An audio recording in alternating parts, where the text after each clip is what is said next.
আজি যি নাই কাইলৈ সকলো পাবা। প্ৰয়োজন মাথো ধৈৰ্যৰ। বুদ্ধিমান মানুহবোৰে কেতিয়াও টেনশ্যন নলয়, কাৰণ তেওঁলোকে সকলোবোৰ কথা গভীৰভাৱে নলয়। কাৰোবাৰ ৰাজপ্ৰসাদতো সুখ নাথাকে, কিন্তু কাৰোবাৰ ভঙা ঘৰতো সুখ থাকে। প্ৰয়োজন মাথো মানসিকতা সলনি কৰাৰ।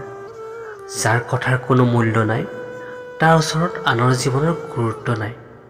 মানুহৰ আগত তেতিয়াই তুমি বেয়া হ'বা যেতিয়া তুমি সত্য কথা ক'বা।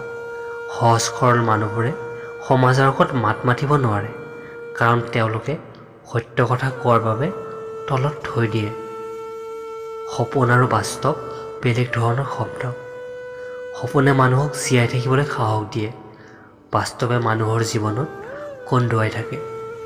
টেনশ্যন সেইবোৰ মানুহৰে বেছি থাকে, যিবোৰ মানুহে নিজতকৈ আনৰ কথা বেছিকৈ ভাবে। কাৰোবাৰ ভুল ভবাৰ আগত সি কি পৰিস্থিতিত আছে সেইটো এবাৰ ভালদৰে জানি বুজি লোৱাটো দৰকাৰ। তেতিয়া সম্পৰ্কটো জীয়াই থাকিব। কিছুমান বস্তু হেৰাই গ'লে যিমান কষ্ট হয়, তাতকৈ বেছি কষ্ট হয় আপোন মানুহবোৰ সলনি হৈ গ'লে।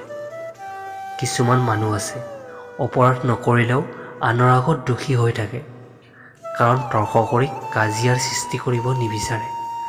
পৃথিৱীৰ সকলোতকৈ ভাল লগা দৃশ্য হ'ল কাৰোবাৰ মুখত হাঁহি দেখিলে।